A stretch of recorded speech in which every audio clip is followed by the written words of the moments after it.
In the morning, she was gone, and there was no message. Her maid served me breakfast in the kitchen and went away to do maid things.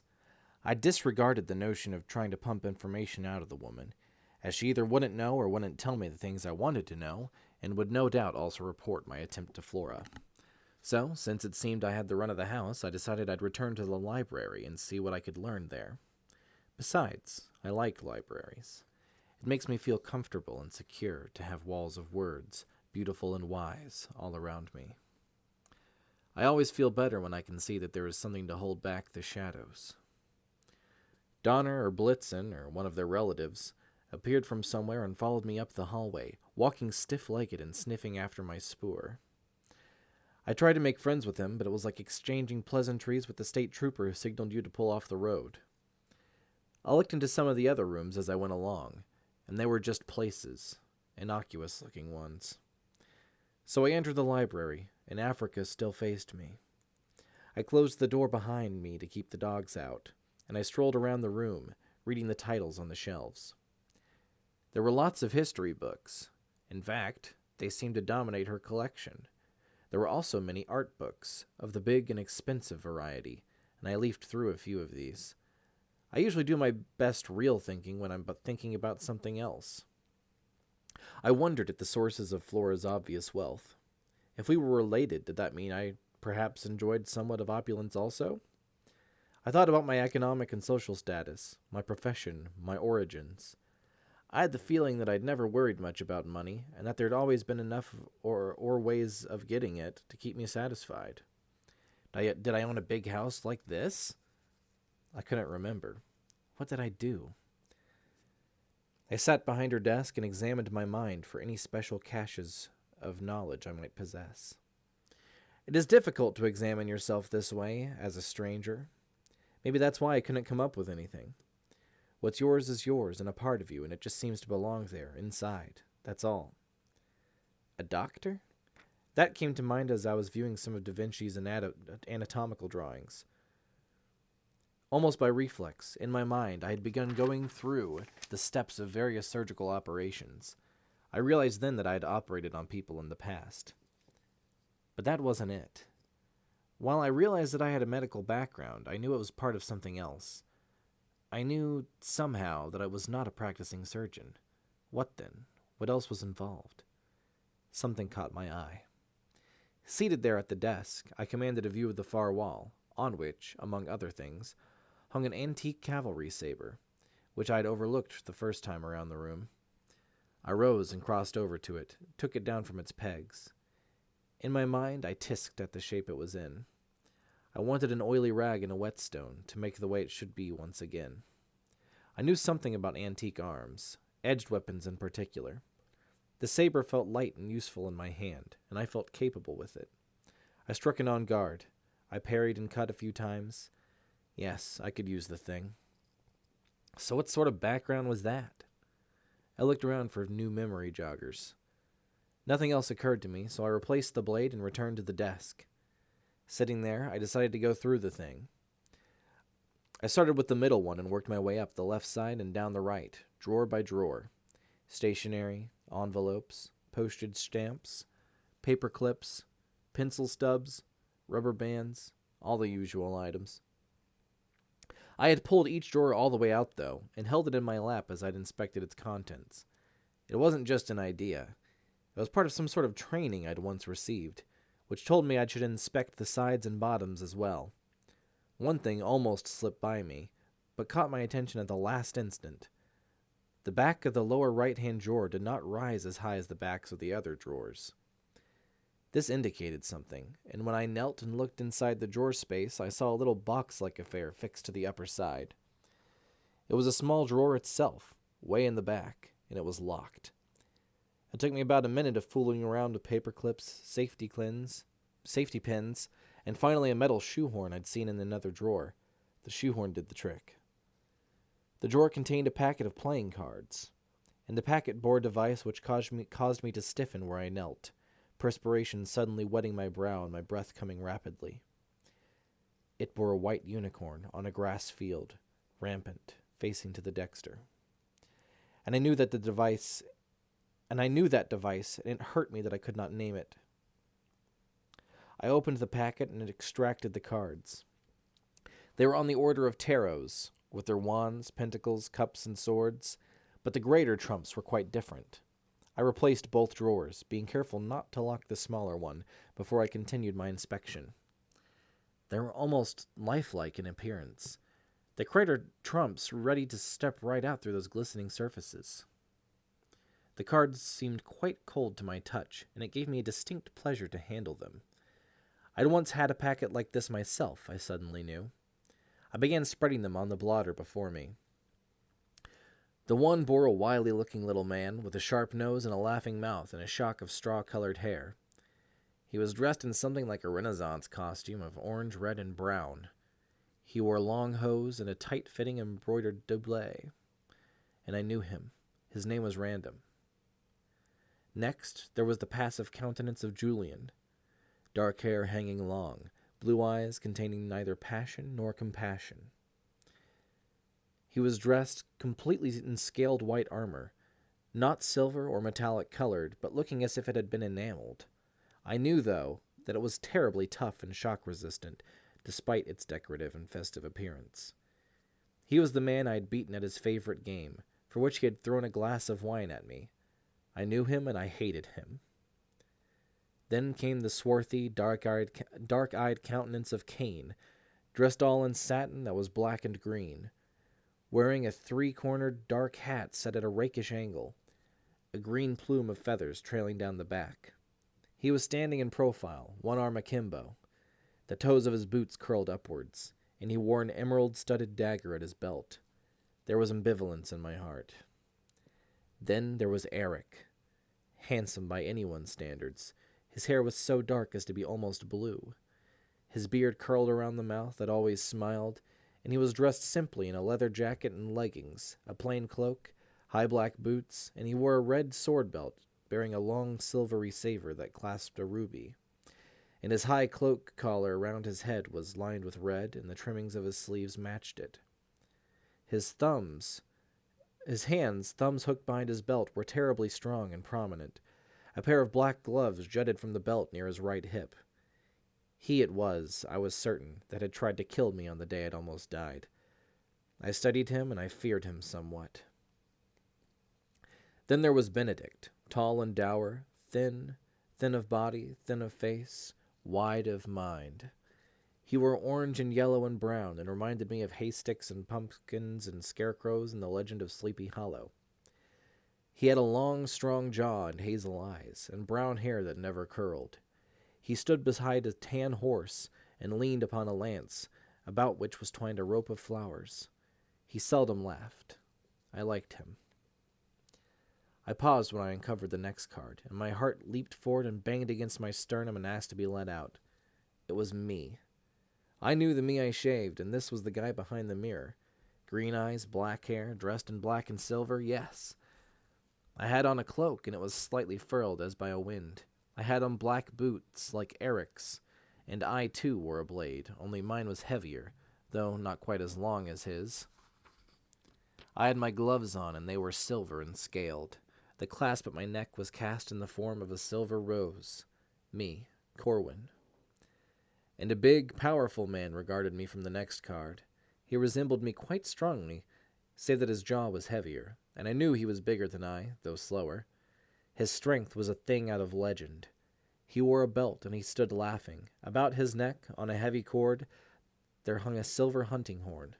He wore a fringed beard and a light mustache. In his right hand he held a goblet of wine. I felt a sudden affection for him. His name then occurred to me. He was Gerard. Then came a fiery bearded, flame-crowned man, dressed all in red and orange, mainly of silk stuff, and he held a sword in his right hand and a glass of wine in his left. And the devil himself danced behind his eyes, as blue as Flora's or Eric's. His chin was slight, but the beard covered it. His sword was inlaid with an elaborate filigree of a golden color. He wore 2 huge rings in his right hand and one on his left, an emerald, a ruby, and a sapphire, respectively. This, I knew, was Blaze. Then there was a figure both like Blaze and myself, My features, though smaller, my eyes, blaze hair, beardless. He wore a riding suit of green and sat atop a white horse, heading toward the Dexter side of the card. There was a quality of both strength and weakness, questing and abandonment about him. I both approved and disapproved, liked and was repelled by this one. His name was Brand, I knew. As soon as I laid eyes upon him, I knew. In fact, I realized that I knew them all well, remembered them all, with their strengths, their weaknesses, their victories, their defeats, for they were my brothers. I lit a cigarette I'd filched from Flora's desk box, and I leaned back and considered the things I had recalled. They were my brothers, those 8 strange men garbed in their strange costumes, and I knew that it was right and fitting that they should dress in whatever manner they chose, just as it was right for me to wear black and the silver. Then I chuckled as I realized what I was wearing, what I had purchased in that little clothing store at the town I had stopped in after my departure from Greenwood. I had on black slacks, and all 3 of the shirts I had purchased had been of a grayish, silvery color, and my jacket, too, was black. I returned to the cards, and there was Flora in a gown green as the sea, just as I'd remembered her the previous evening. And then there was a black-haired girl with the same blue eyes, and her hair hung long, and she was dressed all in black, with a girdle of silver about her waist. My eyes filled with tears. Why, I don't know. Her name was Deirdre. Then there was Fiona, with hair like Blazer Brand, my eyes, and a complexion like mother of pearl. I hated her the second I turned over the card. Next was Luella, whose hair matched her jade-colored eyes, dressed in shimmering gray and green with a lavender belt, and looking moist and sad. For some reason, I knew she was not like the rest of us, but she, too, was my sister. I felt a terrible sense of distance and removal from all of these people, yet somehow they seemed physically close. The cards were so very cold in my fingertips that I put them down again, though with a certain sense of reluctance at having to relinquish their touch.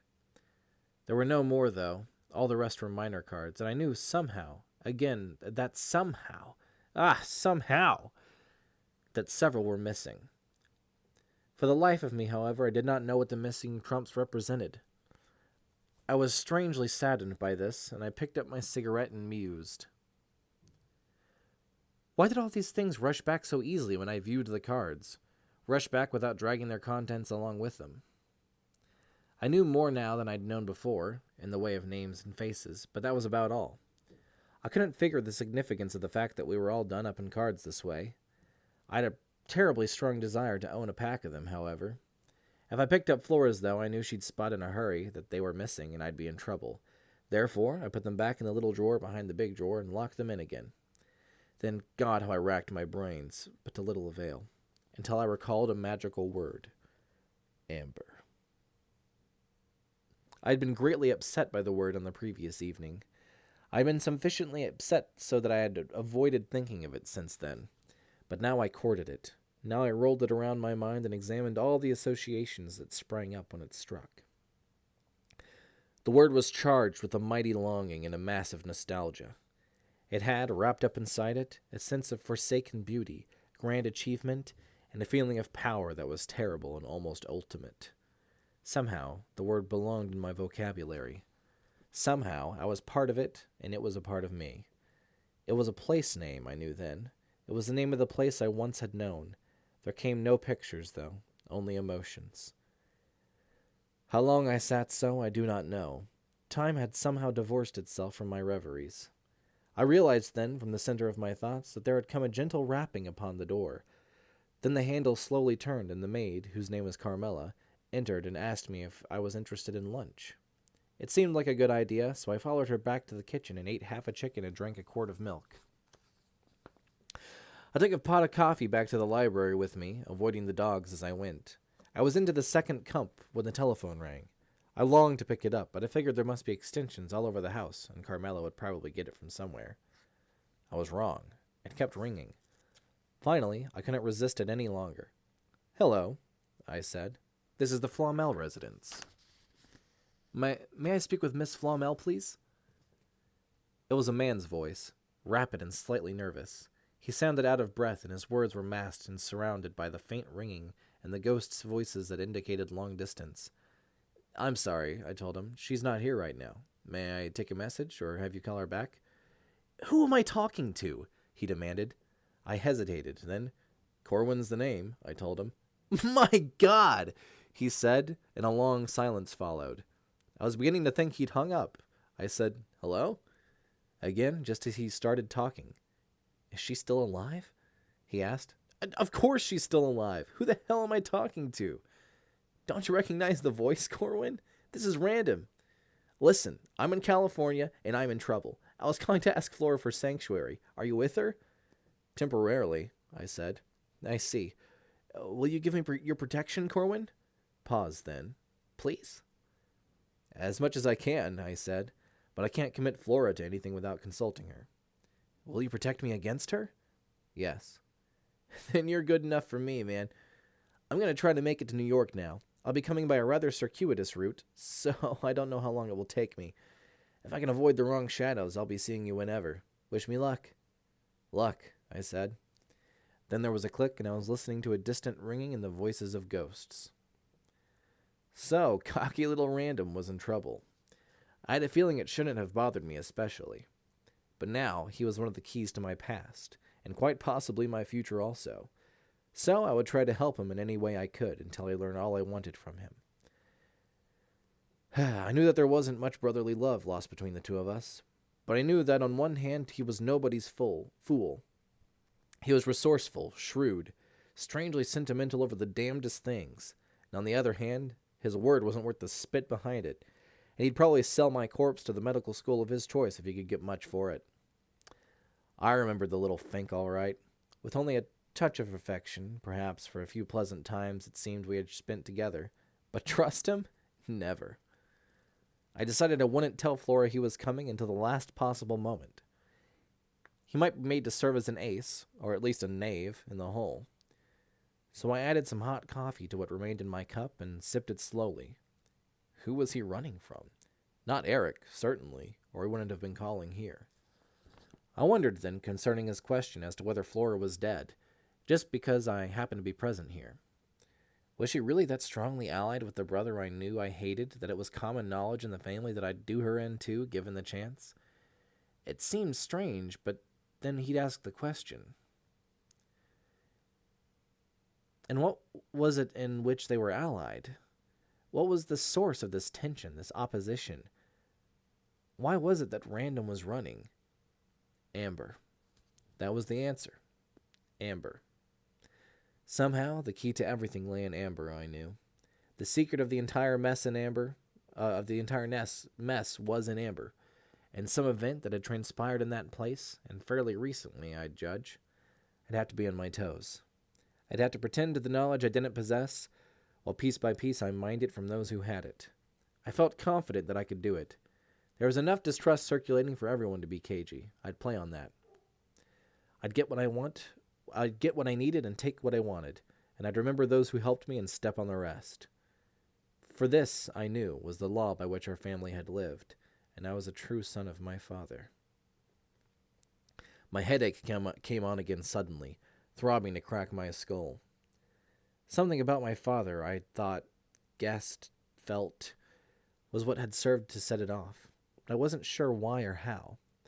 After a time, it subsided, and I slept, there in the chair. After a much longer time, the door opened and Flora entered. It was night outside once more. She was dressed in a green silk blouse and a long woolen skirt that was gray. She had on walking shoes and heavy stockings. Her hair was pulled back behind her head and she looked slightly pale. She still wore her hound whistle. "Good evening," I said, rising. But she did not reply. Instead, she walked across the room to the bar, poured herself a shot of Jack Daniels and tossed it off like a man. Then she poured another and took it with her to the big chair. I lit a cigarette and handed it to her. She nodded, then said, "The road to Amber is difficult." "Why?" She gave me a very puzzled look. "When is the last time you tried it?" I shrugged. "I don't remember." "Be that way, then," she said. "I just wondered how much of it was your doing." I didn't reply, because I didn't know what she was talking about. But then I recalled that there was an easier way than the road to get to the place called Amber. Obviously, she lacked it. "You're missing some trumps," I said then, suddenly, in a voice which was almost mine. She sprang to her feet, half her drink spilling over the back of her hand. "Give them back!" she cried, reaching for the whistle. I moved forward and seized her shoulders. "I don't have them," I said. "I was just making an observation." She relaxed a bit, then began to cry, and I pushed her back down, gently, into the chair. "I thought you'd meant you'd taken the ones I had left," she said, rather than just making a nasty and obvious comment. I didn't apologize. It didn't seem right that I should have to. "How far did you get?" "Not far at all." Then she laughed and regarded me with a new light in her eyes. "I see what you've done now, Corwin," she said, and I lit a cigarette in order to cover any sort of need for a reply. "Some of those things were yours, weren't they? You blocked my way to Amber before you came here, didn't you? You knew I'd go to Eric. But I can't now. I'll have to wait till he comes to me. Clever. You want to draw him here, don't you? He'll send a messenger, though. He won't come himself." There was a strange tone of admiration in the voice of this woman who was admitting she'd just tried to sell me out to my enemy, and still would, given half a chance, as she talked about something she thought I'd done which might have thrown a monkey wrench into her plans. How could anyone be so admittedly Machiavellian in the presence of a proposed victim? The answer rang back immediately from the depths of my mind. It was the way of our kind. We don't have to be subtle with each other. Though I thought she lacked somewhat the finesse of a true professional. "Do you think I'm stupid, Flora?" I asked. "Do you think I came here just for purposes of waiting around for you to hand me over to Eric? Whatever you ran into, it served you right." "All right, I don't play in your league, but you're an exile too. That shows you weren't so smart." Somehow her words burned and I knew they were wrong. "Like hell I am," I said. She laughed again. "I knew that would get a rise out of you." "All right, you walk in the shadows on purpose, then. You're crazy." I shrugged. She said, "What do you want? Why did you really come here?" "I was curious what you were up to," I said. "That's all. You can't keep me here if I don't want to stay. Even Eric couldn't do that. Maybe I really did just want to visit with you. Maybe I'm getting sentimental in my old age. Whatever, I'm going to stay a little longer now, then probably go away for good. If you hadn't been so quick to see what you could get from me, you might have profited a lot more, lady. You asked me to remember you one day if a certain thing occurred. It took several seconds for what I thought I was implying to sink in. Then she said, 'You're going to try. You're really going to try.' 'You're goddamn right I'm going to try,' I said, knowing that I would, whatever it was. 'And you can tell that to Eric if you want. But remember that I might make it. Bear in mind that if I do, it might be nice to be my friend.' I sure wished I knew what the hell I was talking about, but I'd picked up enough terms and felt the importance attached to them so I could use them properly without knowing what they meant. But they felt right. So very right. Suddenly, she was kissing me. 'I won't tell him. Really, I won't, Corwin. I think you can do it. Blaze will be difficult, but Gerard would probably help you, and maybe Benedict. Oh, then Keynes would swing over when he saw what was happening.' 'I can do my own planning,' I said. Then she drew away. She poured 2 glasses of wine and handed one to me. 'To the future,' she said. 'I'll always drink to that.' And we did. Then she refilled mine and studied me. 'It has to be Eric, Blaze, or you,' she said. 'You're the only ones with any guts or brains. But you'd removed yourself from the picture for so long that it counted you out of the running. It just goes to show, you never can tell.' I sipped my drink and hoped she'd shut up for just a minute. It seemed to me she was being a bit too obvious and trying to plan every side available. There was something bothering me, and I wanted to think about it. How old was I? That question, I knew, was a part of the answer to the terrible sense of distance and removal I felt from all the persons depicted on the playing cards. I was older than I appeared to be. 30-ish, I'd seemed when I looked at me in the mirror, but now I knew that it was because the shadows would lie for me. I was far, far older, and it had been a long, very long time since I'd seen my brothers and my sisters, all together and friendly, existing side by side as they did on the cards, with no tension, no friction among them. We heard the sound of the bell and Carmela moving to answer the door. "That would be Brother Random," I said, knowing I was right. "He's under my protection." Her eyes widened, then she smiled, as though she appreciated some clever thing I had done. I hadn't, of course, but I was glad to let her think so. It made me feel safer. I felt safe for perhaps all of 3 minutes. I beat Carmela to the door and flung it open. He staggered in and immediately pushed the door shut behind himself and shot the bolt. There were lines under those light eyes, and he wasn't wearing a bright doublet and a long hose. He needed a shave, and he had on a brown wool shirt. He carried a gabardine overcoat over one arm and wore brown suede shoes. But he was Random, all right. The Random I'd seen on the card, only the laughing mouth looked tired and there was dirt beneath his fingernails. "Corwin," he said, and embraced me. I squeezed his shoulder. "You look as if you could use a drink," I said. Yes. Oh, yes," he agreed, and I steered him toward the library. About 3 minutes later, after he had seated himself with a drink in one hand and a cigarette in the other, he said to me, "They're after me. They'll be here soon." Flora let out a little shriek, which we both ignored. "Who?" I asked. "People out of the shadows," he said. "I don't know who they are, or who sent them. There were 4 or 5, though, maybe even 6. They were on the plane with me. I took a jet. They occurred around Denver. I moved the plane several times to subtract them, but it didn't work. And I didn't want to get too far off the track. I shook them in Manhattan, but it's only a matter of time. I think they'll be here soon." "And you have no idea at all who sent them?" He smiled for an instant. "Well, I guess we'd be safe in limiting it to the family. Maybe Blaze, maybe Julian, maybe Kane, maybe even you to get me here. Hope not, though. You didn't, did you?" "Afraid not," I said. "How tough do they look?" He shrugged. "If it were only 2 or 3, I might have tried to pull an ambush, but not with that whole crowd." He was a little guy, maybe 5'6" in height, weighing perhaps 135, but he sounded as if he meant it when he said that he'd take on 2 or 3 bruisers single-handed. I wondered suddenly at my own physical strength, being his brother. I felt comfortably strong. I knew I'd be willing to take on any one man in a fair fight without any special fears. How strong was I? Suddenly, I knew I'd have a chance to find out. There came a knocking at the front door. "What shall we do?" asked Flora. Random laughed, undid his necktie, tossed it atop his coat on the desk. He stripped off his suit jacket then and looked around the room. His eyes fell upon the saber, and he was across the room in an instant and had it in his hand. I felt the weight of the .32 was in my jacket pocket and thumbed off the safety catch. "Do?" Random asked. "There exists a probability that they will gain entrance," he said. "Therefore, they will enter. When is the last time you stood to battle, sister?" "It has been too long," she replied. "Then you had better start remembering fast," he told her, "because it is only a matter of small time. They are guided, I can tell you. But there are 3 of us, and at most only twice as many as them. Why worry?" "We don't know what they are," she said. The knocking came again. "What does it matter?" "Nothing," I said.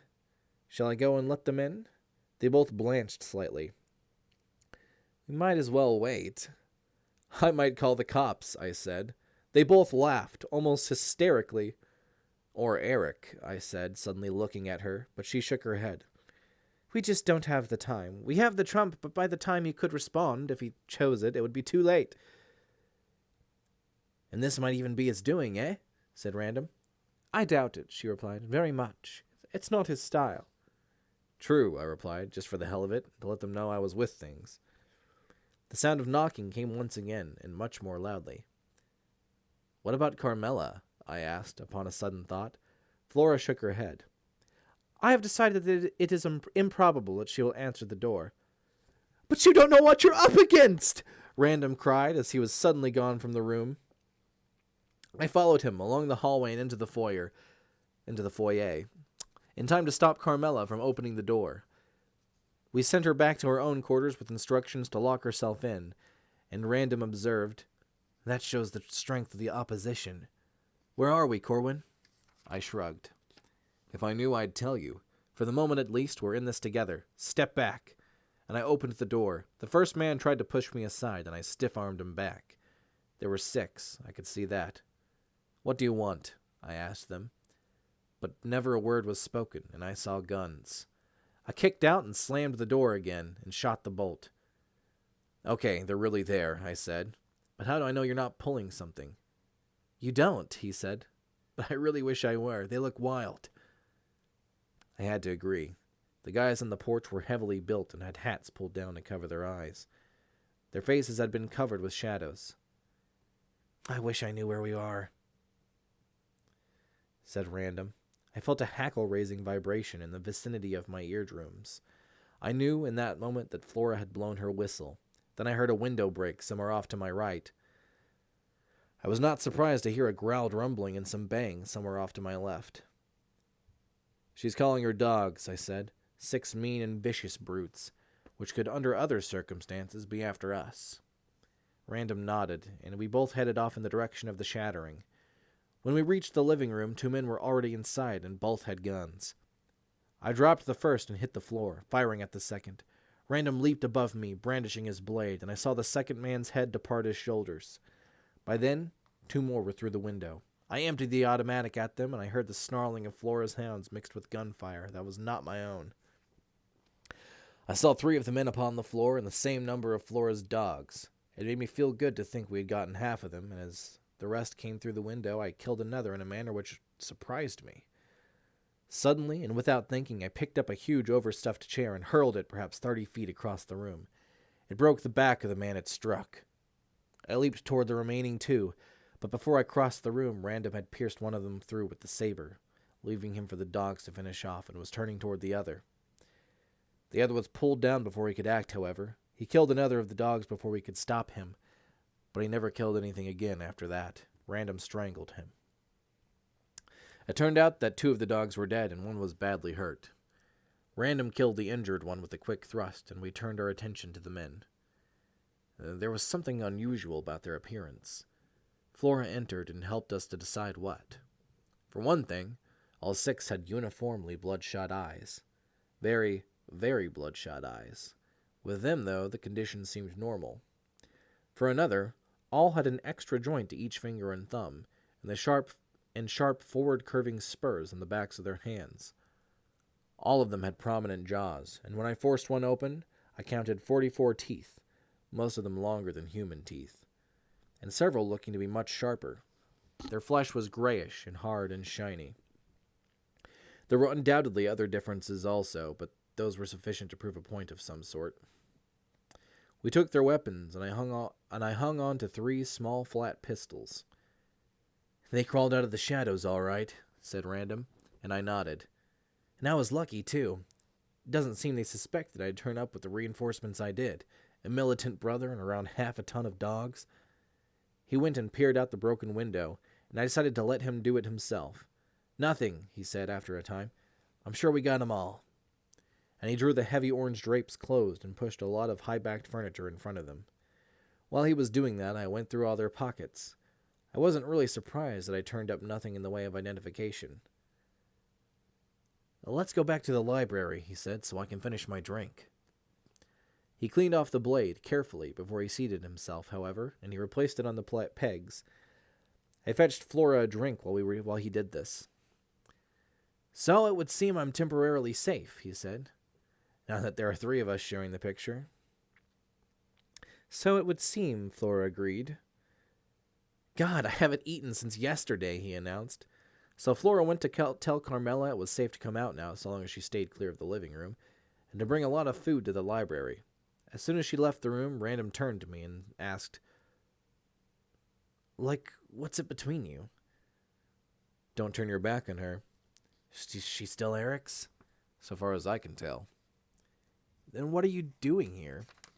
"I was trying to sucker Eric into coming around after me himself. He knows it's the only way he'll really get me, and I wanted to see how badly he wanted to." Random shook his head. "Nah, I don't think he'll do it. No percentage. So long as you're here and he's there, why bother sticking his neck out? He's got the stronger position. If you want him, you'll have to go after him." I've just about come to the same conclusion. His eyes gleamed then, and his old smile appeared. He ran one hand through his straw-colored hair, and I wouldn't let go of my eyes. "Are you going to do it?" he asked. "Maybe," I said. "Don't maybe me, baby. It's written all over you. I'd almost be willing to go along, you know. Of all my relations, I like sex the best and Eric the least." I lit a cigarette while I considered. "You're thinking," he said while I thought, "how far can I trust Random this time? He's sneaky and mean, just like his name, and he will doubtless sell me out if someone offers him a better deal. True?" I nodded. "However, Brother Corwin, remember that while I've never done you much good, I've never done you any especial harm either. Oh, a few pranks, I'll admit, but all in all, you might say we've gotten along best of all in the family. That is, we've stayed out of each other's way. Think it over. I believe I hear Flora or her woman coming now, so let's change the subject. But quick! I don't suppose you have a deck of the family's favorite playing cards around, do you?" I shook my head. Flora entered the room and said, "Carmela will bring some food shortly." We drank to that, and he winked at me behind her back. The following morning, the bodies were gone from the living room. There were no stains upon the carpet, and the window appeared to have been repaired. And Random explained that he had taken care of things. I did not see fit to question him further. We borrowed Flora's Mercedes and went for a drive. The countryside seemed strangely altered. I couldn't quite put my finger on what it was that was missing or new, but things somehow felt different. This, too, gave me a headache when I attempted to consider it, so I decided to suspend such thinking for the nonce. I was at the wheel, Random at my side. I observed that I would like to be back in Amber again, just to see what sort of response I would obtain. "I have been wondering," he replied, "whether you were out for vengeance, pure and simple, or something more," thereby shifting the ball back to me, to answer or not answer as I saw fit. I saw fit. I used the stock phrase. "I've been thinking about that too," I said, "trying to figure my chances, you know? I just might try."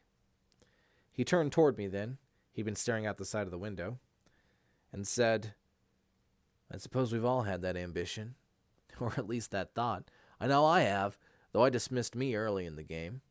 And the way I feel about it, it's worth the attempt. You're asking me, I know, whether I'll help you. The answer is yes. I'll do it just to screw up the others." Then, "What do you think of Flora? Would she be of any help?" "I doubt it very much," I said. "She'd throw in if things were certain, but then, what's certain at this point?" "Or any," he added. "Or any," I repeated, so he'd think I knew what sort of response I would obtain. I was afraid to confide in him as to the condition of my memory. I was also afraid to trust him, so I didn't. There were so many things I wanted to know, but I had no one to turn to. I thought about it a bit as we drove along. "Well, when do you want to start?" I asked. "Whenever you're ready." And there it was, right in my lap. I didn't know what to do with it. "What about now?" I said. He was silent. He lit a cigarette, I think to buy time. I did the same. "Okay," he finally said. "When's the last time you've been back?" "It's been so damn long," I told him, "that I'm not even sure I remember the way." "All right," he said. "Then we're going to have to go away before we can come back. How much gas have you got?" "3/4 of a tank." "Then turn left at the next corner and we'll see what happens." I did this thing, and as we drove along, all the sidewalks began to sparkle. "Damn," he said. "It's been around 20 years since I've taken the walk. I'm remembering the right things too soon." We kept driving, and I kept wondering what the hell was happening. The sky had grown a bit greenish, then shaded over into pink. I bit my lip against the asking of questions. We passed beneath a bridge, and when we emerged on the other side, the sky was a normal color again. But there were windmills all over the place, big yellow ones. "Don't worry," he said quickly. "It could be worse." I noticed that the people we passed were dressed rather strangely, and the roadway was of brick. "Turn right." I did. Purple clouds covered over the sun, and it began to rain. Lightning stalked the heavens, and the skies grumbled above us. I had the windshield wipers going full speed, but they weren't doing a whole lot of good. I turned on the headlights and slowed even more. I would have sworn I'd passed a horseman racing in the other direction, dressed all in gray, collar turned high and head lowered against the rain. Then the clouds broke themselves apart and we were riding along a seashore. The waves splashed high and enormous gulls swept low above them. The rain had stopped and I killed the lights and the wipers. Now the road was of macadam, but I didn't recognize the place at all. In the rear-view mirror there was no sign of the town we had just departed. My grip tightened upon the wheel as we passed by a sudden gallows where a skeleton was suspended by the neck, pushed from side to side by the wind. Random just kept smoking and staring out the window as our road turned away from the shore and curved around a hill. A grassy, treeless plain swept way to our right, and a row of hills climbed higher on the left. The sky by now was a dark but brilliant hue, like a deep, clear pool, sheltered and shaded. I did not recall having ever seen a sky like that before. Random opened his window to throw away the butt, and an icy breeze came in and swirled around the inside of the car till he closed the window again. The breeze had a sea scent to it, salty and sharp. "All roads lead to amber," he said, as though it were an axiom. Then I recalled what Flora had said the day before. I didn't want to sound like a dunce or a withholder of crucial information, but I had to tell him, for my sake as well as his own, when I realized what her statement implied. "You know," I began, "when you called the other day and I answered the phone because Flora was out, I have a strong feeling she was trying to make it to Amber, and that she found the way blocked." At this, he laughed. "The woman has very little imagination," he replied. "Of course it would be blocked at a time like this. Ultimately, we'll be reduced to walking, I'm sure, and it will doubtless take all of our strength and ingenuity to make it, if we make it at all." Did she think she could walk back like a princess in state, treading on flowers the whole way? She's a dumb bitch. She doesn't really deserve to live, but that's not for me to say yet. "Turn right at the crossroads," he decided. What was happening? I knew he was in some way responsible for all the exotic changes going on around us, but I couldn't determine how he was doing it, where he was getting us to. I knew I had to learn his secret, but I couldn't just ask him or he'd know I didn't know. Then I'd be at his mercy. He seemed to do nothing but smoke and stare, but coming up out of the dip in the road we entered a blue desert, and the sun was now pink above our heads within the shimmering sky. In the rear-view mirror, miles and miles of desert stretched out behind us, for as far as I could see. Neat trick, that. Then the engine coughed, sputtered, steadied itself, repeated the performance. The steering wheel changed shape beneath my hands. It became a crescent. The seat seemed further back, and the car seemed closer to the road, and the windshield had more of a slant to it. I said nothing, though, not even when the lavender sandstorm struck us. But when it cleared away, I gasped. There was a god-awful line of cars, all jammed up, about half a mile before us. They were all standing still, and I couldn't hear their horns. "Slow down," he said. "It's the first obstacle." I did, and another gust of sand swept over us. Before I could switch on the lights, it was gone, and I blinked my eyes several times. All the cars were gone, and silent their horns, but the roadway sparkled now, as the sidewalks had for a time. I heard Random damning someone or something under his breath. "I'm sure I shifted just the way he wanted us to, whoever set up that block. And it pisses me off that I did what he expected, the obvious." "Eric?" I asked. "Probably. What do you think we should do? Stop and try it the hard way for a while, or go on and see if there are more blocks?" "Let's go on a bit. After all, that was only the first." "Okay," he said, but added, "Who knows what the second will be." The second was a thing. I don't know how else to describe it. It was a thing that looked like a smelter with arms, squatting in the middle of the road, reaching down and picking up cars, eating them. I hit the brakes. "What's the matter?" Random asked. "Keep going. How else can we get past them?" "It shook me up a bit," I said, and he gave me a strange, sidelong look as another dust storm came up. It had been the wrong thing to say, I knew. When the dust cleared away, we were racing across an empty road once again, and there were towers in the distance. "I think I've screwed him up," said Random. "I combined several into one, and I think it may be one he hasn't anticipated. After all, no one can cover all roads to Amber. True, I said, hoping to redeem myself from whatever faux pas had drawn that strange look. I considered Random, a little weak-looking guy who could have died as easily as I on the previous evening. What was his power?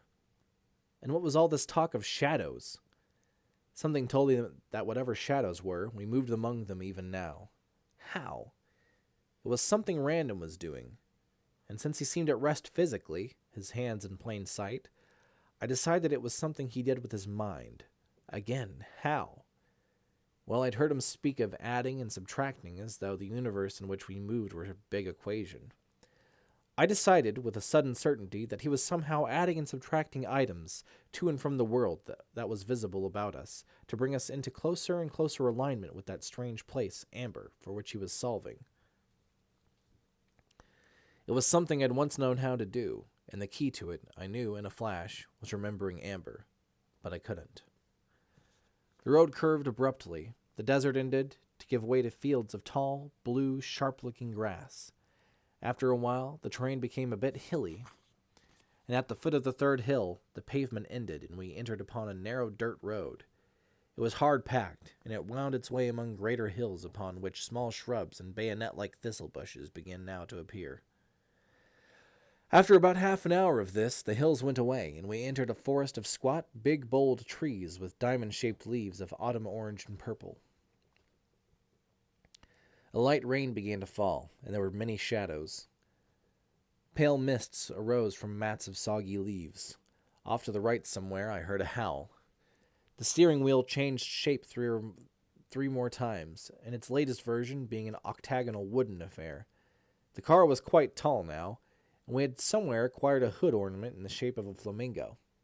I refrained from commenting on these things, but accommodated myself to whatever positions the seat assumed and new operating requirements the vehicle obtained. Random, however, glanced at the steering wheel just as another howl occurred, shook his head, and suddenly the trees were much higher, though festooned with hanging vines and something like a blue veiling of Spanish moss. And the car was almost normal again. I glanced at the fuel gauge and saw that we had half a tank. "We're making headway," my brother remarked, and I nodded. The road widened abruptly and acquired a concrete surface. There were canals on both sides, full of muddy water. Leaves, small branches, and colored feathers glided along their surfaces. I suddenly became light-headed and a bit dizzy, but "Breathe slowly and deeply," said Random before I could remark on it. "We're taking a shortcut, and the atmosphere and gravitation will be a bit different for a time. I think we've been pretty lucky so far, and I want to push it for all it's worth. Get as close as we can, as quickly as we can." "Good idea," I said. Maybe not, but I think it's worth the gamble. Look out!" We were climbing a hill, and a truck topped it and came barreling down toward us. It was on the wrong side of the road. I swerved to avoid it, but it swerved too. At the very last instant, I had to go off the road, onto the soft shoulder to my left, and head close to the edge of the canal in order to avoid a collision. To my right, the truck screeched to a halt. I tried to pull off the shoulder and back onto the road, but we were stuck in the soft soil. Then I heard a door slam, and he saw the driver had climbed back down from the right side of the cab, which meant that he was probably driving on the proper side of the road after all, and we were in the wrong. I was sure that nowhere in the States did traffic flow in a British manner, but I was certain by this time we had long ago left the earth that I knew. The truck was a tanker. It said Zunoco on the side in big blood-red letters. Beneath this was the motto, "We covers the world." The driver covered me with abuse, and I stepped out, rounded the car, and began apologizing. He was as big as I was, and built like a beer barrel, and he carried a jack-handle in one hand. "Look," I said, I'm sorry, I told him. "What do you want me to do? Nobody got hurt, and there was no damage." "They should have let goddamn drivers like you loose on the road," he yelled. "You're a friggin' menace!" Random got out of the car and said, "Mister, you'd better move along." And he had a gun in his hand. "Put that away," I told him, but he flipped the safety off and pointed. The guy turned around and started to run, a look of fear widening his eyes and loosening his jaw. Random raised the pistol and took careful aim at the man's back, and I managed to knock his arm to the side just as he pulled the trigger. It scored the pavement and ricocheted away. Random turned toward me, and his face was almost white. "You bloody fool," he said. "That shot could have hit the tank. Also could have hit the guy you were aiming at. So who the hell cares? We'll never pass this way again in this generation. That bastard dared to insult a Prince of Amber. It was your honor I was thinking about." "I can take care of my own honor," I told him, and something cold and powerful suddenly gripped me and answered, "For he was mine to kill, not yours, had I chosen." And a sense of outrage filled me. He bowed his head then, as the cab door slammed and the truck took off down the road. "I'm sorry, brother," he said. "I did not mean to presume, but it offended me to hear one of them speak to you in such a manner. I know I should have waited to let you dispose of him as you saw fit, or at least have consulted with you." "Well, whatever," I told him. "Let's get back onto the road and get moving if we can." The rear wheels were sunken up to their hubcaps, and as I stared at them, trying the best way to go about things, Random called out, "Okay, I've got the front bumper. You take the rear and we'll carry it back to the road. We'd better deposit it in the left lane." He wasn't kidding. He'd said something about lesser gravitation, but I didn't feel that light. I knew I was strong, but I had my doubts about being able to raise the rear end of a Mercedes. But on the other hand, I had to try, since he seemed to expect it of me, and I shouldn't tip him off as to any gaps in my memory. So I stooped, squatted, grasped, and started to straighten my legs. With a sucking sound, the rear wheels freed themselves from the moist earth. I was holding my end of the car about 2 feet above the ground. It was heavy. Damn, it was heavy. But I could do it. With each step that I took, I sank about 6 inches into the ground, but I was carrying it, and Random was doing the same with his end. We set it down on the roadway with a slight jouncing of springs. Then I took off my shoes and emptied them, cleaned them with swatches of grass, wrung out my socks, brushed off the cuffs of my trousers, threw my footgear into the rear seat, and climbed back into the front, barefooted. Random jumped in on the passenger side and said, "Look, I want to apologize again." "Forget it," I said. "It's over and done with." "Yes, but I don't want you to hold it against me."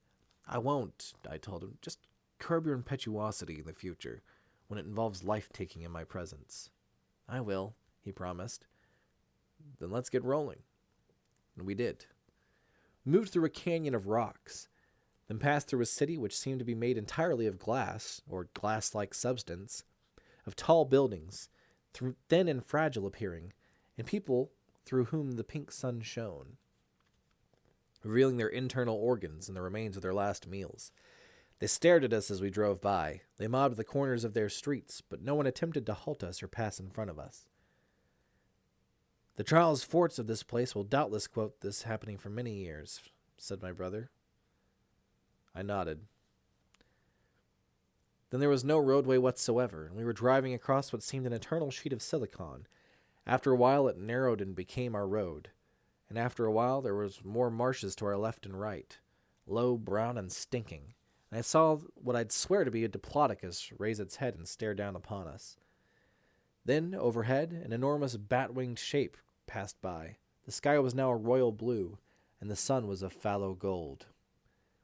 "We've now got less than a quarter of tank of gas," I commented.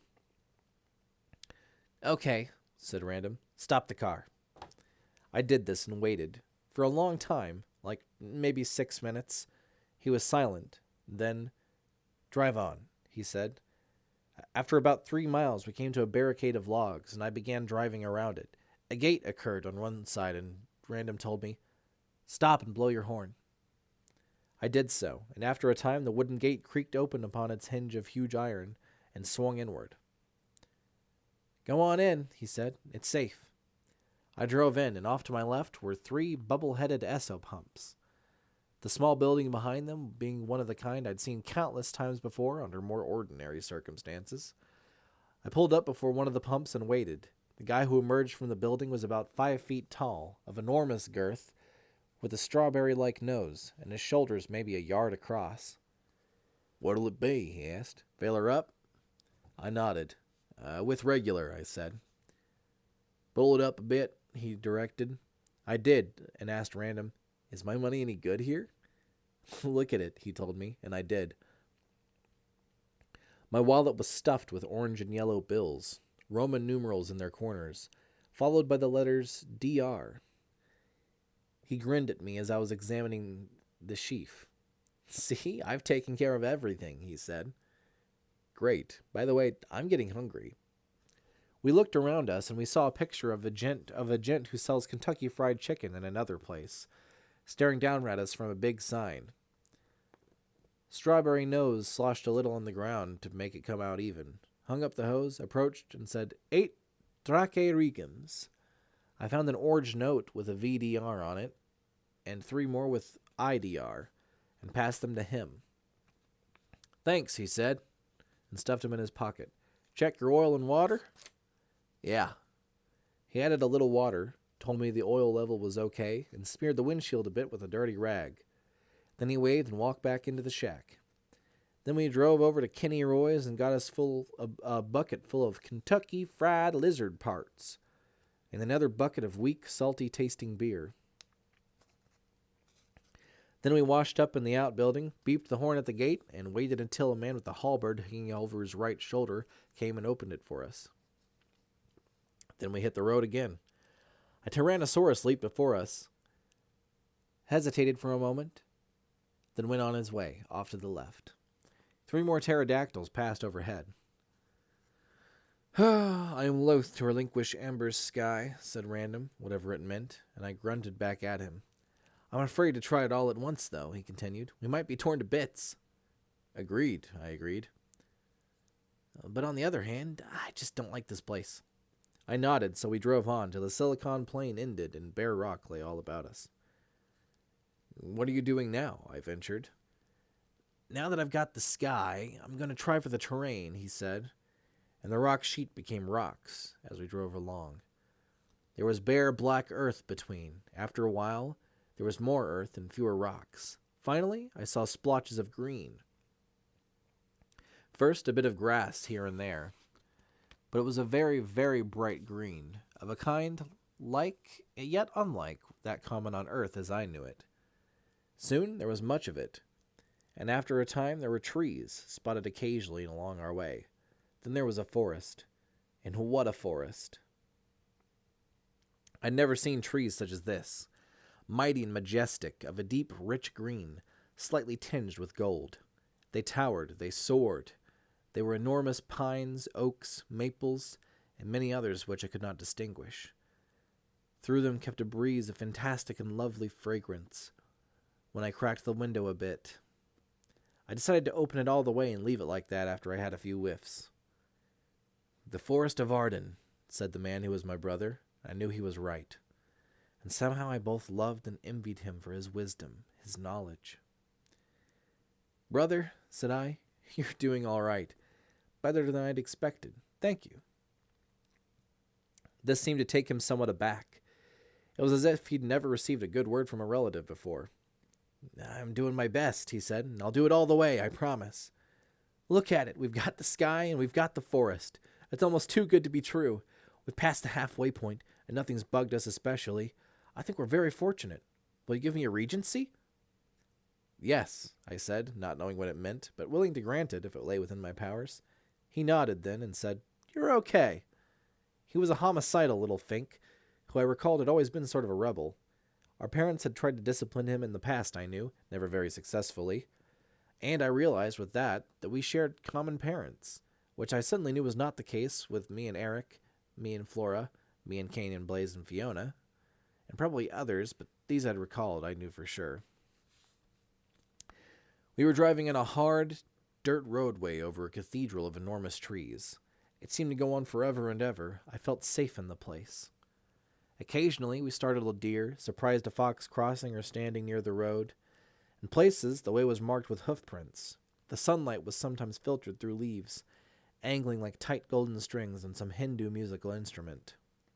The breeze was moist and spoke of living things. It came to me that I knew this place, that I'd ridden this road often in the past. I'd ridden through the forest of Arden on horseback, walked through it, hunted in it, lay on my back beneath some of these great boughs, my arms beneath my head, staring upward. I'd climbed among the branches of some of those giants, and looked down upon a green world constantly shifting. I love this place, I said, only half realizing that I'd said it aloud, and Random replied, You always did. And there might have been a trace of amusement in his voice. I couldn't be sure. Then off in the distance I heard a note which I knew to be the voice of a hunting horn. Drive faster, said Random suddenly. That sounds to be Julian's horn. I obeyed. The horn sounded again, nearer. Those damn hounds of his will tear his car to pieces, and his birds will feed on our eyes. I'd hate to meet him when he's this well prepared. Whatever he hunts, I know he'd willingly relinquish it for quarry such as 2 of his brothers. Live and let live is my philosophy these days, I remarked. Random chuckled. What a quaint notion. I'll bet it'll last for all of 5 minutes.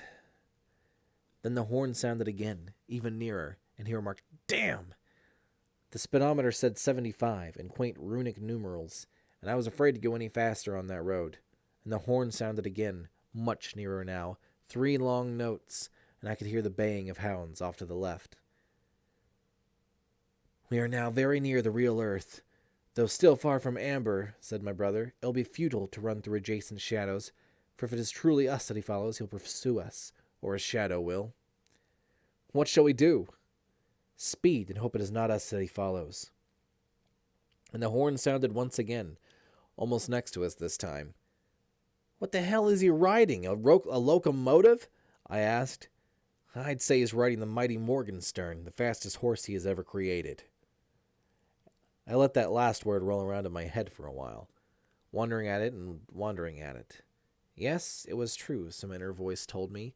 He did create Morgenstern, out of shadows, fusing into the beast the strength and speed of a hurricane and a pile driver. I remembered that I had called to fear that animal, and then I saw him. Morgenstern was 6 hands higher than any other horse I'd ever seen, and his eyes were the dead color of a Weimaraner dog's, and his coat was all gray, and his hooves looked like polished steel. He raced along like the wind, pacing the car, and Julian was crouched in his saddle, the Julian of the playing card, long black hair and bright blue eyes, and he had on his scaled white armor. Julian smiled at us and waved, and Morgenstern tossed his head and his magnificent mane rippled in the wind like a flag. His legs were a blur. I recalled that Julian had once had a man wear my cast-off garments and torment that beast. This was why it had tried to trample me on the day of a hunt, when I dismounted to skin a buck before it. I'd rolled the window shut once more, so I didn't think it could tell by scent that I was inside the car. But Julian had spotted me, and I thought I knew what that meant. All about him ran the storm hounds, with their tough bodies and their teeth like steel. They too had come out of shadow, for no normal dog could run like that. But I knew for a certainty that the word normal did not really apply to anything in this place. Julian signaled us to stop then, and I glanced at Random, and he nodded. If we don't, he'll hunt us down, he said. So I hit the brakes, slowed, stopped. Morgenstern reared, pawed the air, struck the earth with all 4 hooves, and cantered over. The dogs milled about, their tongues hanging out, their sides heaving. The horse was covered with a glistening sheen that I knew to be perspiration. What a surprise, said Julian, in his slow, almost impeded way of speaking, and a great hawk that was black and green circled and settled upon his left shoulder. Yes, isn't it? I replied. How have you been? Oh, capital, he decided, as always. What of yourself and Brother Random? I'm in good shape, said I, and Random nodded and remarked, I thought you'd be indulging in other sports at a time like this. Julian tipped his head and regarded them crookedly through the windshield. I enjoy slaughtering beasts, he said, and I think of my relatives constantly. A slight coldness worked its way down my back. I was distracted from my hunt by the sound of your motor vehicle, he said. At the time I did not expect it to contain 2 such as you. I'd assume you're not simply riding for pleasure, but have a destination in mind, such as Amber. True? True, I agree. May I inquire why you are here rather than there? Eric set me to watching this road, he replied, and my hand came to rest upon one of the pistols in my belt as he spoke. I had a feeling a bullet wouldn't breach that armor, though. I considered shooting Morgenstern. Well, brothers, he said, I welcome you back, and I wish you a good journey. I'll doubtless see you shortly in Amber. Good afternoon. And with that, he turned and rode toward the woods. Let's get the hell out of here, said Random. He's probably planning an ambush or a chase. And with this, he drew a pistol from his belt and held it in his lap. I drove on at a decent speed. After about 5 minutes, when I was just beginning to breathe a bit easily, I heard the horn. I pushed down on the gas pedal, knowing that he'd catch us anyhow, but trying to buy as much time and gain as much distance as I could. We skidded around corners and roared up hills and through dales. I almost hit a deer at one point, but we made it around the beast without cracking up or slowing. The horn sounded nearer now, and Random was muttering obscenities. I had the feeling that we still had quite a distance to go within the forest, and this didn't hearten me a bit. We hit one long straight stretch, where I was able to floor it for almost a minute. Julian's horn notes grew more distant in that time, but we then entered a section where the road wound and twisted, and I had to slow down. He began to gain on us at once again. After about 6 minutes, he appeared in the rearview mirror, thundering along the road, his pack all around him, baying and slavering. Random rolled down his window, and after a minute he leaned out and began to fire. Damn that armor, he said. I'm sure I hit him twice and nothing's happened. I hate the thought of killing that beast, I said, but try for the horse. I already have, several times, he said, tossing his empty pistol to the floor and drawing the other. And either I'm a lousier shot than I thought, or it's true what they say, that it'll take a silver bullet to kill Morgenstern. He picked off 6 of the dogs with his remaining rounds, but there were still about 24 left. I passed him one of my pistols, and he accounted for 5 more of the beasts. I'll save the last round, he said, for Julian's head if he gets close enough. They were perhaps 50 feet behind me at that point and gaining, so I slammed on the brakes. Some of the dogs couldn't halt in time, but Julian was suddenly gone, and a dark shadow passed overhead. Morgenstern had leaped over the car. He wheeled then, and as horse and rider turned to face us, I gunned the engine and the car sped forward. With a magnificent leap, Morgenstern then got them out of the way. In the rearview mirror, I saw 2 dogs drop a fender they'd torn loose and renew the pursuit. Some were lying in the road, and there were about 15 or 16 giving chase. Good show, said Random, but you're lucky they didn't go for the tires. They've probably never hunted a car before. I passed him my remaining pistol. Get more dogs, I said. He fired deliberately and with perfect accuracy, accounting for 6. And Julian was beside the car now, a sword in his right hand. I blew the horn, hoping to spook Morgenstern, but it didn't work. I swerved toward them, but the horse danced away. Random crouched low in his seat and aimed past me, his right hand holding the pistol and resting upon his left forearm. Don't fire yet. I'm going to try to take him, I said. You're crazy, he told me as I hit the brakes again. He lowered his weapon, though. As soon as we came to a halt, I flung open my door and leaped out barefooted yet, damn it. I ducked beneath his blade, seized his arm, and hurled him from the saddle. He struck me once on the head with the mailed left fist, and there were Roman candles going off all around me in a terrible pain. He lay where he'd fallen, being groggy, and there were dogs all around me, biting me, and Random kicking them. I snatched up Julian's blade from where it lay and touched his throat with its point. Call them off, I cried, or I'll nail you to the ground. He screamed orders at the dogs, and they drew back. Random was holding Morgenstern's bridle and struggling with the horse. Now, dear brother, what have you to say for yourself? I asked. There was a cold blue fire within his eyes, and his face was without expression. If you're going to kill me, be about it, he said. In my own good time, I told him, somehow enjoying the sight of dirt on his impeccable armor. In the meantime, what is your life worth to you? Anything I've got, of course. I stepped back. Get up and get into the back seat of the car, I told him. He did this thing, and I took away his dagger before he got in. Random resumed his own seat and kept his pistol with the single remaining round aimed at Julian's head. Why not just kill him? He asked. I think it'll be useful, I said. There is much that I wish to know, and there is still a long way to travel. I began to drive, and I could see the dogs milling around. Morgenstern began cantering along after the car. I'm afraid I won't be worth much to you as a prisoner, Julian observed. Although you will torture me, I can tell you only what I know, and that isn't much. Start with that, then, I said. Eric looks to have the strongest position, he told us, having been right there in Amber when the whole thing broke loose. At least this is the way I saw it, so I offered him my support. Had it been one of you, I'd probably have done the same thing. Eric charged me with keeping guard in Arden, since it's one of the main routes. Gerard controls the southern seaways, and Kane is off in the northern waters. What of Benedict? Random asked. I don't know. I haven't heard anything. He might be off with Blaze. He might be off somewhere else in Shadow, and not even heard of this thing yet. He might even be dead. It's been years since we've heard from him. How many men have you got in Arden? Asked Random. Over 1,000, he said. Some are probably watching you right now. And if they want you to go on living, that's all they'll do, said Random. You are doubtless correct, he replied. I have to admit Corwin did a shrewd thing in taking me prisoner rather than killing me. You just might make it through the forest this way.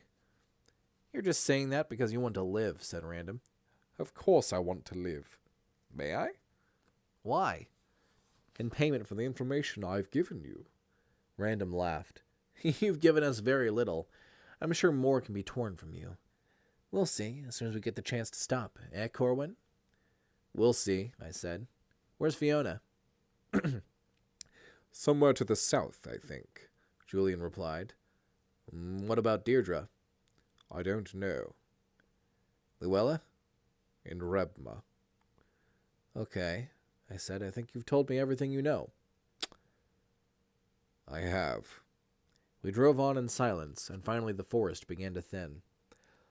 I'd lost sight of Morgenstern long ago, though I sometimes saw Julian's falcon pacing us. The road took a turn upward, and we were heading toward a pass between two purple mountains. The gas tank was a little better than a quarter full. Within an hour we were passing between high shoulders of stone. This would be a good place to set up a roadblock, said Random. That sounds likely, I said. What about it, Julian? He sighed. Yes, he agreed. You should be coming upon one very soon. You know how to get by it. We did. When we came to the gate, the guard in green and brown leather sword unsheathed advanced upon us. I jerked my thumb toward the back seat and said, Get the picture? He did, and he recognized us also. He hastened to raise the gate, and he saluted us as we passed by. There were 2 more gates before we made it through the pass, and somewhere along the way it appeared we had lost the hawk. We gained several thousand feet in elevation now, and I braked the car on a road that crawled along the face of a cliff. To our right hand there was nothing other than a long way down. Get out, I said. You're going to take a walk. Julian paled. I won't grovel, he said. I won't beg you for my life. And he got out. He got out. Hell, I said. I haven't seen a good grovel in weeks. Well, go stand by the edge there. A little closer, please. And Random kept his pistol at his head. A while back, I told him, you said that you would probably have supported anyone who occupied Eric's position. That's right. Look down. He did. It was a long way. Okay, I said. Remember that, should things undergo a sudden change. And remember who it was who gave you your life when another would have taken it. Come on, Random. Let's get moving. We left him standing there, breathing heavily, his brows woven together. We reached the top and were almost out of gas. I put it in neutral, killed the engine, and began the long roll down. I've been thinking, said Random. You've lost none of your old guile. I'd probably have killed him myself for what he tried. But I think he did the right thing. I think he'll throw us his support if we can get an edge on Eric. In the meantime, of course, he will report what happened to Eric. Of course, I said. And you have more reason to want him dead than any of us. I smiled. Personal feelings don't make for good politics, legal decisions, or business deals. Random lit 2 cigarettes and handed me one. Staring straight downwards through the smoke, I caught my first glimpse of that sea, beneath the deep blue, almost nighttime sky with that golden sun hanging up there in it. The sea so rich, thick as paint, textured like a piece of cloth of royal blue, almost purple, that it troubled me to look upon it. I found myself speaking in a language that I hadn't even realized I knew. I was reciting the Ballad of the Water Crossers, and Random listened until I'd finished and asked me, "And it has often been said that you composed that. Is that true?" It's been so long since I told him that I don't really remember anymore.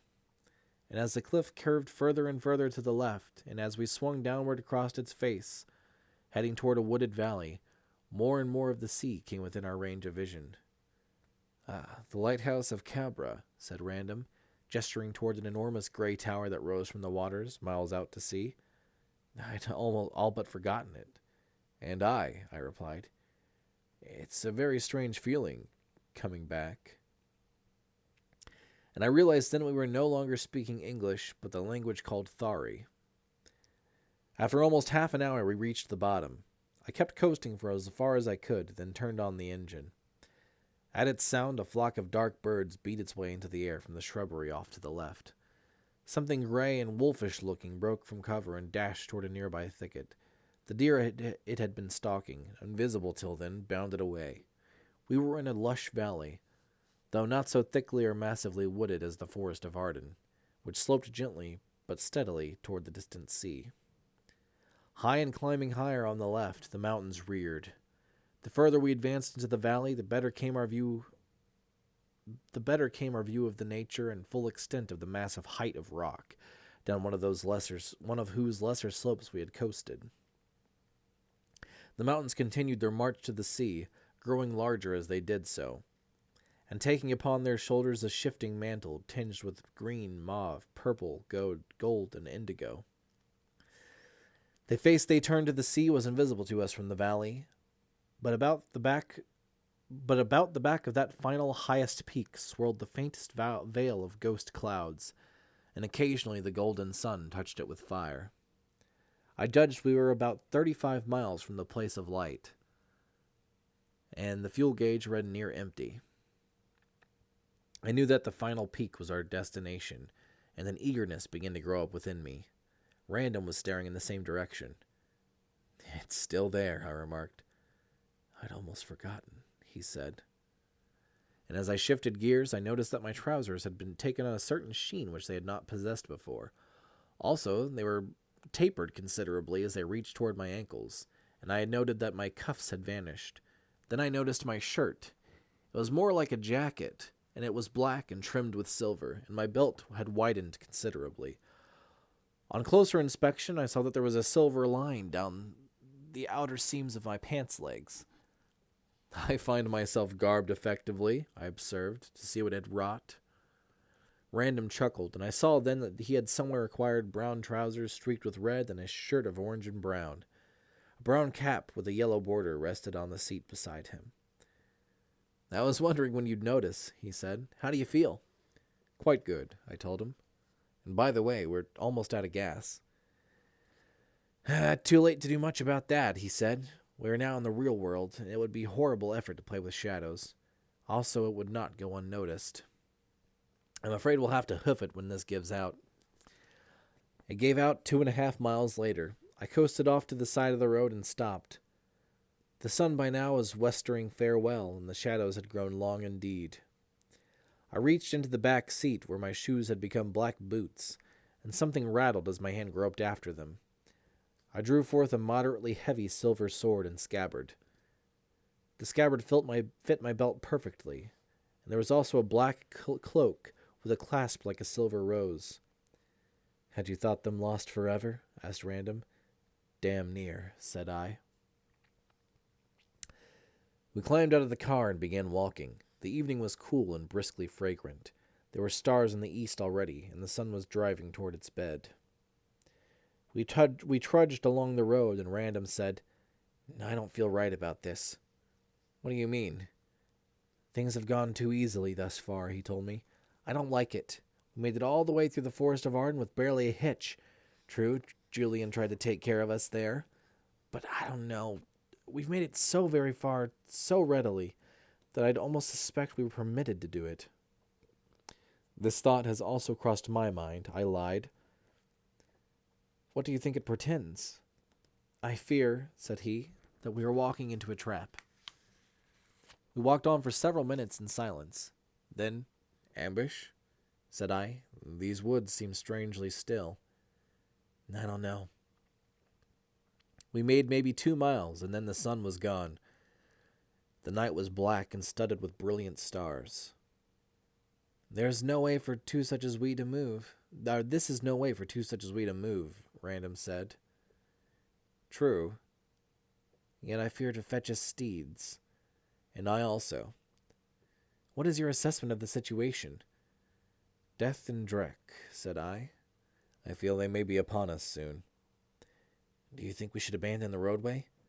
I've been thinking about it, I lied again. And I don't say that it would hurt any of us to walk off the side of the road to a bit.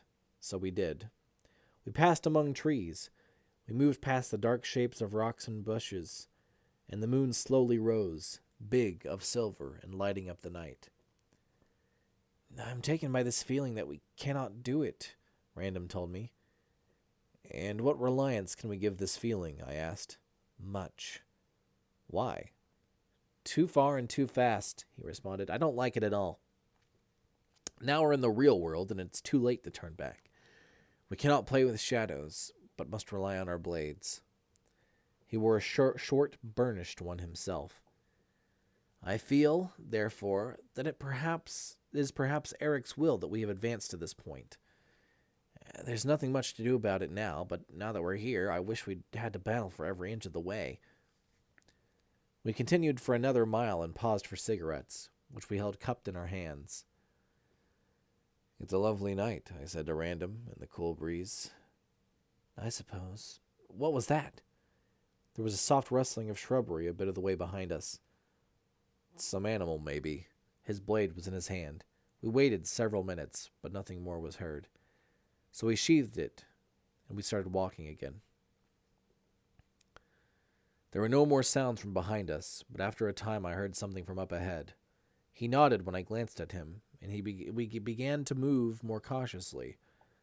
There was a soft glow, as from a campfire, away, far in the distance. We heard no more sounds, but his shrug showed acquiesce to my gesture as I walked towards it, into the woods, to the right. It was the better part of an hour before we struck the camp. There were 4 men seated around the fire and 2 sleeping off in the shadows. The girl who was bound to a stake had her head turned away from us, but I felt my heart quicken as I looked upon her form. Could that be? I whispered. Yes, he replied. I think it may. Then she turned her head, and I knew who it was. Deirdre. I wonder what the bitch has been up to, Random said. From those guys' colors, I'd venture they were taking her back to Amber. I saw that they wore black, red, and silver, which I remembered from the trumps and from somewhere else to be the colors of Eric. Since Eric wants her, he can't have her, I said. I never much cared for Deirdre, Random said, but I know you do, so, and he unsheathed his blade. I did the same. Get ready, I told him, rising into a crouch, and we rushed them. Maybe 2 minutes, that's about what it took. She was watching us by then, the firelight making her face into a twisted mask. She cried and laughed and said our names in a loud and frightened voice, and I slashed her bonds and helped her to her feet. Greetings, sister. Will you join us on the road to Amber? No, she said. Thanks for my life, but I want to keep it. Why do you walk to Amber? As if I didn't know. There's a throne to be won, said Random, which was news to me, and we are interested parties. If you're smart, you'll stay away and live longer, she said. And God, she was lovely, though a bit tired-looking and dirty. I took her into my arms because I wanted to, and squeezed her. Random found a skin of wine, and we all had a drink. Eric is the only Prince of Amber, she said, and the troops are loyal to him. I'm not afraid of Eric, I replied, and I knew I wasn't certain about that statement. He'll never let you into Amber, she said. I was a prisoner myself, till I made it out one of the secret ways 2 days ago. I thought I could walk in shadows till all things were done, but it is not an easy thing to begin this close to the real place. So's troops found me this morning. They were taking me back. I think you might have killed me had I been returned, though I'm not sure. At any rate, I'd have remained a puppet in the city. I think Eric may be mad, but again, I'm not sure. What of Blaze? Random inquired. He sends things out of the shadows, and Eric is greatly disturbed. But he's never attacked us with his real force, and so Eric is troubled. And the disposition of the crown and scepter remains uncertain, though Eric holds the one in his right hand. I see. Has he ever spoken of us? Not of you, Random, but of Corwin, yes. He still fears the return of Corwin to Amber. There is relative safety for perhaps 5 more miles, but beyond that, every step of the way is studded with peril. Every tree and rock is a booby trap and an ambush, because of Blaze and because of Corwin. He wanted you to get at least this far, so that you could not work with shadows, nor easily escape his power. It is absolutely impossible for either of you to enter into Amber without falling into one of his traps. Yet you escaped. That was different. I was trying to get out, not in. Perhaps he did not guard me so carefully as he would one of you, because of my sex and my lack of ambition. And nevertheless, as you can, I did not succeed. You have now, sister, I said, so long as my blade is free to swing in your behalf. And she kissed my brow and squeezed my hand. I was always a sucker for that. I'm sure we're being followed, said Random, and with a gesture the 3 of us faded into the darkness. We lay still beneath a bush, keeping watch on our trail. After a time, our whispers indicated that there was a decision for me to make. The question was really quite simple. What next? The question was too basic, and I couldn't stall any more. I knew I couldn't trust them, even dear Deirdre, but if I had to level with anybody, Random was at least in this thing with me up to his neck, and Deirdre was my favorite. Beloved relatives, I told them, I've a confession to make. And Random's hand was already on the hilt of his blade. That's how far we could trust one another. I could already hear his mind clicking. Corwin brought me here to betray me, he was saying to himself. If you brought me here to betray me, he said, you won't take me back alive. Are you kidding? I asked. I want your help, not your head. What I have to say is just this. I don't know what the hell's going on. I've made some guesses, but I really don't know where the devil we are, what Amber is, or why we're crouched here in the bushes hiding from his troops. I told him, or for that matter, who I am, really. There was an awfully long silence, and then Random whispered, What do you mean? Yes, said Deirdre. I mean that I managed to fool you, Random. Didn't you think it was strange that all I did on this trip was drive the car? All I did on this trip was drive the car? You were the boss, he told me, and I figured you were planning. You did some pretty shrewd things along the way. I know that you're Corwin, which is only a thing I found out for myself a couple of days ago. I said, I know that I'm the one you call Corwin, but I was in an accident a while back. I had head injuries. I'll show you the scars when we've got more light. And I'm suffering from amnesia. I don't dig all this talk about shadows. I don't even remember much about Amber. All I remember is my relatives and the fact that I can't trust them much. That's my story. What's to be done about it? Christ, said Random. Yes, I can see it now. Oh, I understand all the little things that puzzled me along the way.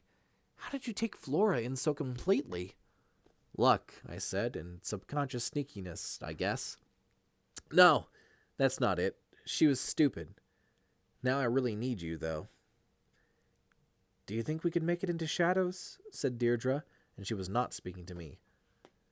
Yes, said Random, but I'm not for it. I'd like to see Corwin and Amber, and I'd like to see Eric's head on a pole. I'm willing to take a few chances to see these things, so I'm not turning back to the shadows. You can if you want. You all think I'm a weakling and a bluff. Now you're going to find out. I'm going to see this through. Thanks, brother, I said. Ill met by moonlight, said Deirdre. You could still be tied to a stake, said Random, and she did not reply. We lay there for a while longer, and 3 men entered the campsite and looked about. Then 2 of them bent down and sniffed at the ground. Then they looked in our direction. Where? Whispered Random, and as they moved in our direction. I saw it happen, though only in shadow. They dropped to all fours, and the moonlight played tricks with their gray garments. Then there were the 6 blazing eyes of our stalkers. I impaled the first wolf on my silver blade, and there was a human howl. Random beheaded one with a single blow, and to my amazement, I saw Deirdre raise one in the air and break its back across her knee with a brittle snapping sound. Quick, your blade, said Random, and I ran his victim through, and hers, and there were more cries. We'd better move fast, said Random. This way. Where are we going? Asked Deirdre, after perhaps an hour of furtive movement through the undergrowth. To the sea, he replied. Why? It holds Corwin's memory. Where? How? Rubma, of course. They'll kill you there and feed your brains to the fishes. I'm not going the full distance. You'll have to take over at the shore and talk with your sister's sister. You mean for him to take the pattern again? Yes. It's risky. I know. Listen, Corwin, he said. You've been decent enough with me recently. If by some chance you're not really Corwin, you're dead. You've got to be, though. You can't be anyone else. Not from the way you've operated, without memory even. No, I'll bet your life on it. Take a chance and try the thing called the pattern. Odds are it'll restore your memory. Are you game? Probably, I said. And what is the pattern? Rubma is a ghost city, he told me. It is the reflection of amber within the sea. In it, everything in amber is duplicated, as in a mirror. Luella's people live there, and dwell as though in amber. They hate me for a few past peccadillos, so I cannot venture there with you. But if you would speak them fair and perhaps hint at your mission, I feel they will let you walk the pattern of Rubma, which, while it is the reverse of that in amber, should have the same effect. That is, it gives the son of our father the power to walk through shadows. How will this power help me? It should make you know what you are. Then I'm game, I said. Good man. In that case, we'll keep heading south. It will take several days to reach the stairway. You will go with him, Deirdre? I will go with my brother Corwin. I knew she would say that, and I was glad. I was afraid, but I was glad. We walked all the night. We avoided 3 parties of armed troops, and in the morning we slept in a cave. All right, I'm stopping there. I decided this time that I'd have to read a couple of chapters to make up for only reading, for not having made one of these in a while. So, hopefully you enjoyed that. I guess if you did, leave a like, and I'll make another one eventually. I'm not going to make any more promises about time limits because I'm kind of a busy person, but just know that it'll happen. And I'll try to read multiple chapters at a time, but from here on out, the chapters kind of get longer. So it can be a bit of a pain to try and figure it out. We read chapters 3 and 4 this time, so that's all well and good. Probably covered about a good 20-30 pages. I don't know. Actually, hold on. I can find the exact amount we covered. Just take some quick math. Page 15 to page 49. That's about 30 pages plus a couple extra. Saying from like 15 to 50 there, that's 35 pages. So I guess 34. 34 pages. Aren't I great at math? Anyways, yeah, Chronicles of Amber. That was definitely chapters 3 and 4 is where it picks up, for sure. really the traveling through shadow for the first time is where I always was hooked whenever I was a kid first reading the series.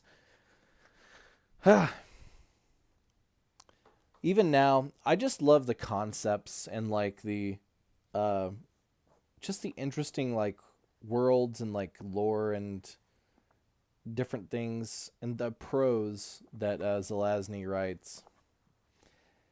He always has such unique sort of takes on stuff.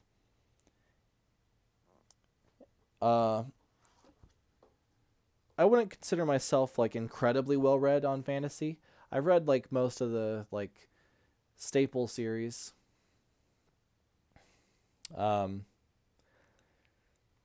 Although I haven't read much classic fantasy. Amber is probably my favorite fantasy novel. Maybe Name of the Wind. I like the Kingkiller Chronicles a lot too. Patrick Rothfuss. Anytime an author has a lot of like style in their writing, that makes it fun to read. I just love reading stuff like that, which is why I like Chronicles of Amber a lot. I mean, I've read Amber enough times that I like even reading it again, I recognize all the plot like things that come up that like, oh, he didn't remember that right later on. Like the Lighthouse of Cabra, the first time it's in text, it's called the Lighthouse of Carba. I think it's called it that like 2 times on different occasions, and then finally he settles on Lighthouse of Cabra. I guess he just decided it sounds better. And then there's some other inconsistencies, which just comes from him having written the books and then deciding to just change small things later on. Nothing huge, just like the colors of stuff or like descriptions of something changes a little bit. But in a way that kind of fits into with just the sort of concept of moving through these like shadows in the multiverse of different possibilities. It's such a fun idea for a series too. And especially with like how much like life that Zelazny brings to it with all these different places that are so exotic. He even makes you like want to know more about like places that are barely mentioned for like more than like a couple of sentences. Like that glass cities that were in that world with the people made of glass that you could like see their organs and stuff. I thought that one was kind of cool. And of course, you know, there's some fun little bits of humor in there too, like Kentucky Fried Lizard parts and all that. It's definitely a book I'd recommend for people who are younger, I'd say would enjoy it the most. Probably, I'd say I first read it when I was like 14, I think, maybe. And I think that's a good age to read it at. Of course, I love to reread it every couple of years. Just because, like, there's a lot of stuff that you only get on a second read through. There's lots of interesting, like, foreshadowing that comes up that you only get the second time around. Or, like, some of the symbolism and different things. It's a book that's, like, even though it's, like, classic fantasy and it's, like, tropey and silly, although at the time I guess it wasn't maybe considered as tropey since it was, like, the tropes were still fresh back then. Since I think the first book came out in, like, 1970, 1971. Yeah, it's pretty classic fantasy there. That's when tropes weren't so tropey. But, yeah. Actually, anyone who's been listening all the way up to this point, if you have some recommendations for like 70s, 80s fantasy that you want to leave in the comments, I'd actually greatly appreciate that. Because I am always looking for like interesting series to read. And not gonna lie, like 70s, 80s fantasy just like does it best for me. I'm very much into the sort of sword and sorcery sort of stuff. I like it whenever things are like mysterious and just like really bizarre. That's just something you don't get much nowadays in fantasy, it feels like. There's always more of a sense of wonder to some of these older series that I feel like nowadays it's more about like having hard-coded like worlds and systems and things, and that's all well and good. I just kind of prefer the sort of strangeness of some of the older fantasy. I need to read others of Zelazny's works too. I've read Jack of Shadows, which is very good. Not related to the Amber Chronicles at all, despite having shadows in the title. It's just because my dude literally has the power to like walk and like transport himself through shadows, and to like he just gets like different magic powers whenever he's standing inside of a shadow. Stuff like that, basically. That one's another really good one. That one's like, I'd say, as far as like time commitment to pay off, like you don't have to read the whole series to get a lot out of that one. I mean, I love all the Amber series. It's like definitely one of my favorite series of all time. But if I had to pick one standalone book from Roger Zelazny that I've read that I enjoy the most so far, I still haven't read This Immortal or Lord of Light. So I mean, this is kind of like depending on like what I feel about those books once I read them, and a few of his other works I'd like to read also. Like Night in Lonesome October sounds pretty good. I think I'll probably read that one. I also heard I think it's like Roadmark or something like that is another one of his books that sounded interesting to me. And Doorways in the Sand sounds interesting. And Dilvish the Damned sounds interesting because I think that's funny title. And the sequel book that he wrote also sounds interesting. You can always count on Zelazny to have an interesting sort of book, and it's written always in a very fun style, even if it comes across as a bit cheesy now in like the modern era. I think it's still very fun to read, and there's lots of like interesting little like references he puts in his text to like other books and things, and I think that's fun.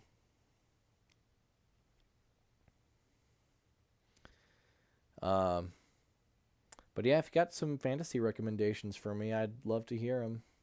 I don't really care much for sci-fi, but if it has fantasy incorporated in it, like John Carter of Mars, those books, I own all of them. I own all 13 of them, and those are really good. Well, I mean, they get kind of worse as they go along. The first 3 are really good, and then there's like ups and downs to each of the next books.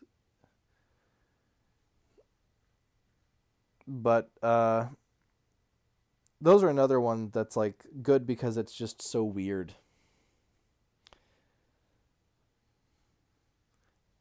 And it's also kind of like part of the reason why those old fantasy books like have like the same like that sense of wonder to them is because like back then they like computers weren't really a thing.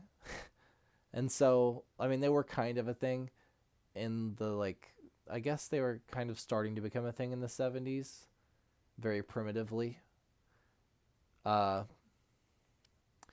like, to them, computers were, like, a lot more mysterious and, like, sci-fi-y.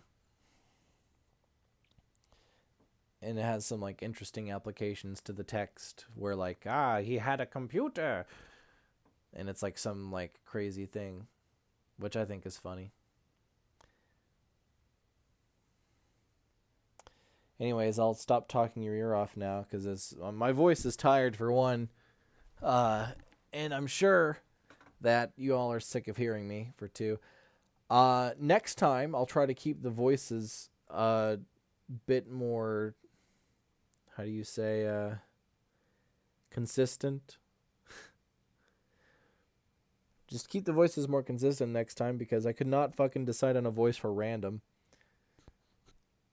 I wanted to be able to distinguish him from Corwin whenever I was reading dialogue. But I did not do a great job of that. I did okay, I guess, but did not give him a voice I liked.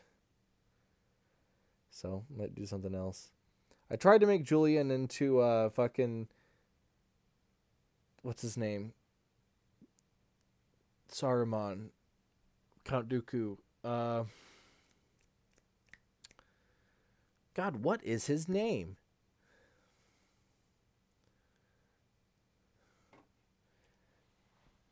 My brain is absolutely, like, just refusing to cooperate right now. What's his name? Christopher Lee. That's the guy. Christopher Lee. I was going for a Christopher Lee voice for Julian, because that's how I always imagined him ever since I read it as a kid. But I'd say maybe not a great job was done at doing the voice, because by that point my voice was already really tired. So I couldn't get the full range that I can normally get. I was also struggling a lot at that point with just like keeping it going on the voice and keeping it like a good volume and stuff. I apparently have pretty shit vocal stamina. Although I guess, I mean, judging by this record time, I've been talking now for an hour and 45 minutes. Make that 46 minutes here in just a couple of seconds, like right now. So I guess I'm doing okay. I don't know that many people who record. Well, I guess a lot of people do. Although it's more conversational, I guess. Whenever you're just reading through a text and you're like speaking nonstop, that shit like messes up your voice so fast. Anyhow, I'm going to give my poor vocal cords a rest. So leave a like, comment some fantasy series that I should read. This is for me, not for you. Fuck you. I just want some new fantasy series to read. Also, hope you enjoyed. Sorry for the long delay. I won't make any promises about when I'll upload the next one, but rest assured that I will do that at some point. Once we start getting more into the series, I will probably start uploading more frequently, because at that point I will have like reinvested myself again and want to just read more. And then I'll be like, well, I can't read more without recording, so I'll record it. Probably not tonight, or I mean tomorrow, though, because my throat is absolutely destroyed. So yeah, later.